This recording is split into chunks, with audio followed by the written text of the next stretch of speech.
आपका यूनिट प्रज्ञान यूट्यूब परिवार में मैं प्रज्ञान सर हार्दिक स्वागत करता हूँ, वंदन करता हूँ।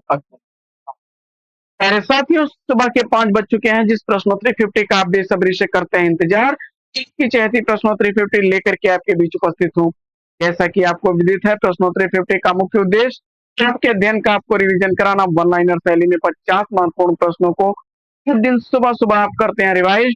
इस रिवीजन श्रृंखला से जुड़ने के लिए फटाफट वीडियो को लाइक और शेयर, चैनल पर पहली बार हो तो चैनल को सब्सक्राइब करके बगल में बने हुए बेल आइकन से ऑल बटन को प्रेस करना बिल्कुल न भूलें। तो साथियों, पाठचर्या प्रारंभ करें उससे पूर्व देखते हैं आज का सकारात्मक विचार।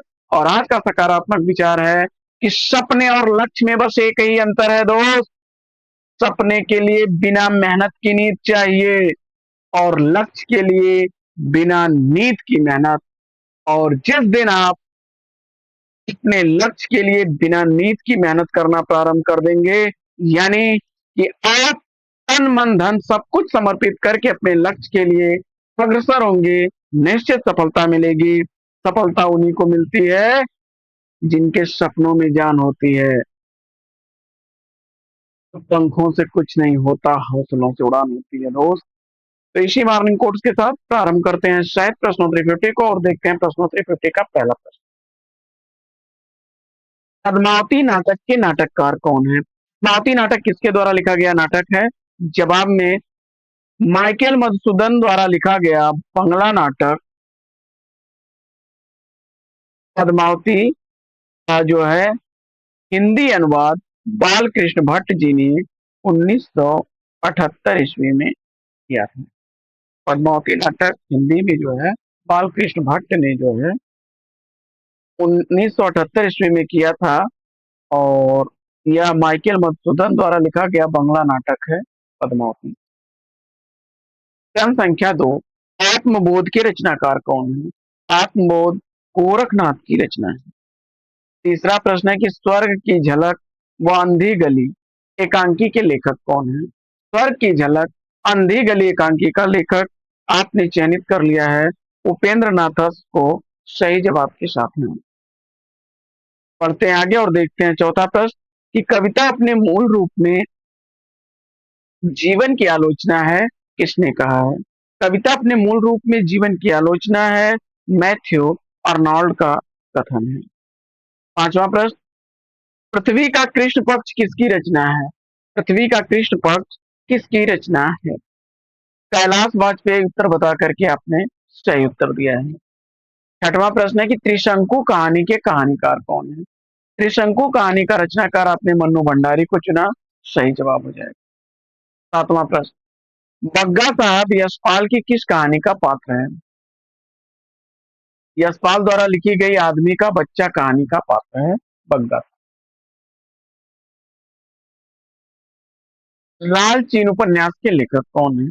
लालचीन उपन्यास ब्रजनंदन सहाय द्वारा लिखा गया है। नौवां प्रश्न है कि गांधी जी के दक्षिण अफ्रीकी जीवन पर आधारित कौन सा उपन्यास? महात्मा गांधी जी के दक्षिण अफ्रीका जीवन पर आधारित उपन्यास पहला गिरमिटिया है, गिरिराज किशोर द्वारा लिखा गया। 10वां प्रश्न है कि छायावाद तत्वतः प्रकृति के बीच जीवन का उद्गीत है, यह उद्घोष किसका है? तो जवाब हो जाएगा महादेवी वर्मा। 11वां प्रश्न, उद्धव शतक में कितने छंद हैं? उद्धव शतक में 116 छंद हैं। जगन्नाथ दास रत्नाकर की रचना है। दो पंक्तियों के बीच में काव्य कृति के रचनाकार कौन? दो पंक्तियों के बीच में काव्य कृति लिखी गई है राजेश जोशी द्वारा। 13वां प्रश्न है कि उत्तरायण नाटक के नाटककार कौन है? उत्तरायण नाटक का नाटककार आपने राम कुमार वर्मा को चुना, सही जवाब हो जाएगा। प्रश्न संख्या 14 है कि जिंदगी और गुलाब के फूल किसका कहानी संकलन है? जिंदगी और गुलाब के फूल कहानी संकलन उषा प्रियम बदा का है। 15वां प्रश्न है कि जितने लोग उतने प्रेम की रचनाकार कौन है? जितने लोग उतने प्रेम लीलाधर जगुड़ी की रचना है। 2018 ईस्वी में 2018 ईस्वी में व्यास सम्मान से सम्मानित किया गया था इस रचना को। हिंदी में गीत नाट्य की पहली रचना कौन सी मानी जाती है? हिंदी का पहला गीत नाट्य किसे माना जाता है? जवाब में करुणालय को चुनकर के सही जवाब दिया। जयशंकर प्रसाद द्वारा 1912 ईस्वी का प्रकाशित गीत। आत्मदाह उपन्यास के लेखक कौन है? आत्मदाह उपन्यास चतुरसेन शास्त्री द्वारा लिखा गया 1937 ईस्वी का प्रकाशित उपन्यास।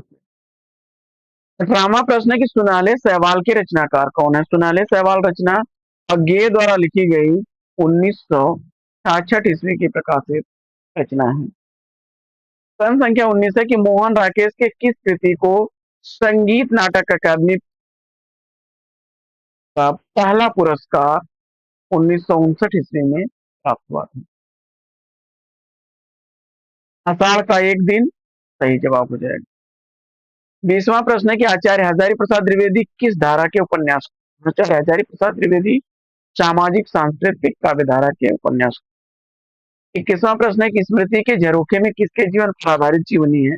स्मृति के झरोखे में भारत भूषण अग्रवाल द्वारा बिंदु अग्रवाल की जीवनी। 22वां प्रश्न है कि स्त्री की सफलता पुरुष को बांधने में किंतु सार्थकता पुरुष की मुक्ति है, बाण भट्ट की आत्मकथा में यह कथन किसका है? जवाब हो जाएगा महामाया भैरवी का है, आचार्य हजारी प्रसाद द्विवेदी जी का यह।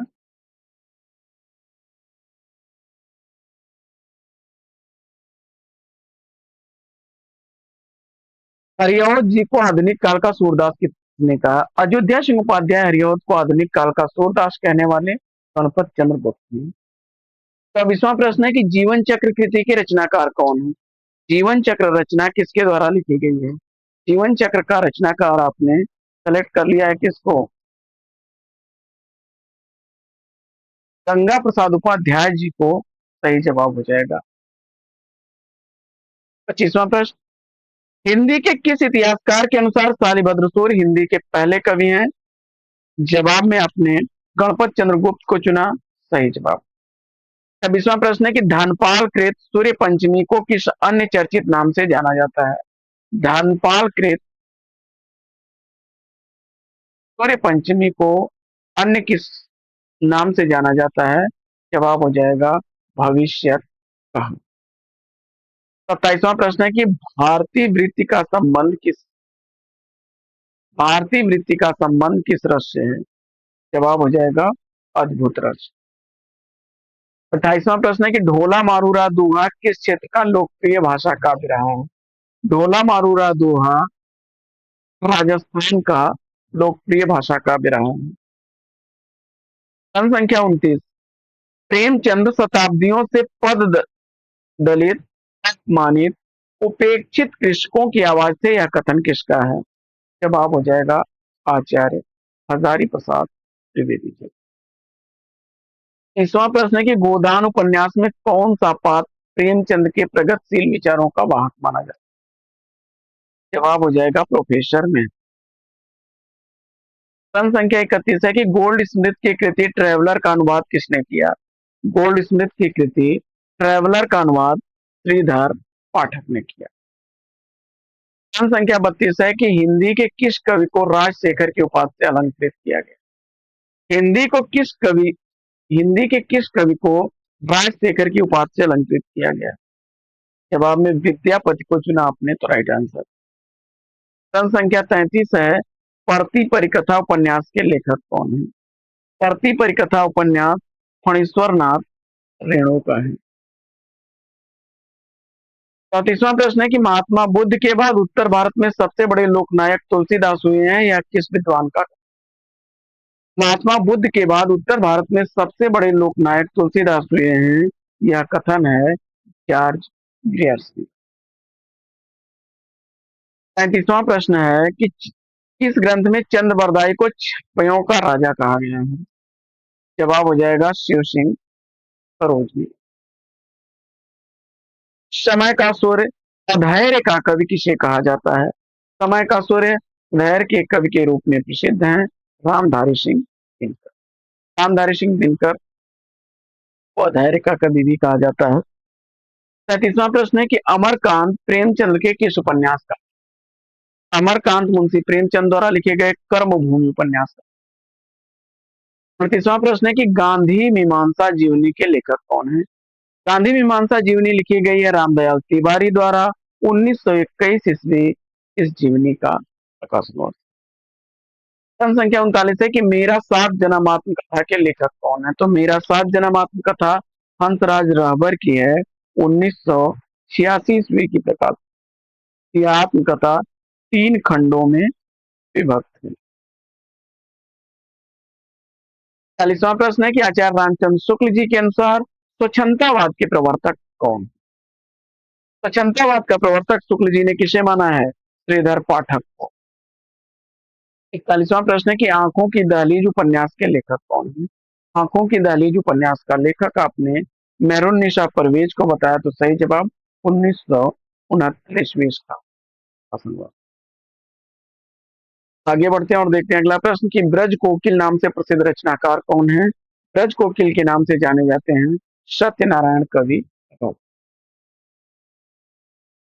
प्रश्न संख्या 43 है कि हल्दी घाटी वीर रस प्रधान प्रबंध काव्य के रचनाकार कौन है?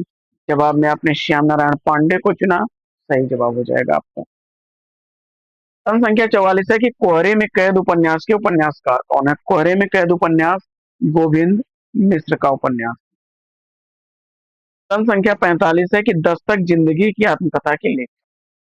दस्तक जिंदगी की आत्मकथा लिखी गई है प्रतिभा अग्रवाल द्वारा। 1990 ईस्वी का शासन। प्रश्न संख्या 46 है कि आम के पत्ते काव्य रचना के लिए रामदास मिश्र को कौन सा पुरस्कार? आम के पत्ते काव्य रचना के लिए रामदास मिश्र जी को व्यास सम्मान से सम्मानित किया गया 2011 ईस्वी में। रामविलास शर्मा जी के अनुसार किसानों की बृहद त्रयी कौन सी है? डॉक्टर रामविलास शर्मा ने किसानों की बृहद त्रयी कौन सी निर्धारित की है? तो प्रेमाश्रम, कर्मभूमि और गोदान को तीनों ही रचनाएं प्रेमचंद की हैं। उनसे प्रेमचंद की रचनाएं हैं। सूरज चमके आधी रात यात्रा वृतांत के लेखक कौन है? सूरज चमके आधी रात यात्रा शायद हिमांशु जोशी द्वारा लिखा गया है। प्रश्न संख्या 49 है कि महाराज जसवंत सिंह ने भाषा भूषण की रचना किस ग्रंथ के आधार पर? महाराज जसवंत सिंह ने भाषा भूषण की रचना चंद्रालोक के आधार पर। और 50वां प्रश्न है कि सचेतन कहानी के प्रवर्तक कौन? महेश सिंह उत्तर बता करके सही जवाब। साथियों, प्रश्नोत्तरी 50 कैसी लगी कमेंट्स करके जरूर बताइए। आज की इस प्रश्नोत्तरी 50 में लेंगे यहीं पर विराम। फिर मिलेंगे आपसे अगले वीडियो में एक नए प्रश्न, एक नया टॉपिक, एक नया अंदाज में। तब तक के लिए लेते हैं आपसे विदा। सबका जीवन मंगलमय हो। बेस्ट विशेष, बेस्ट ऑफ लक। जय हिंद।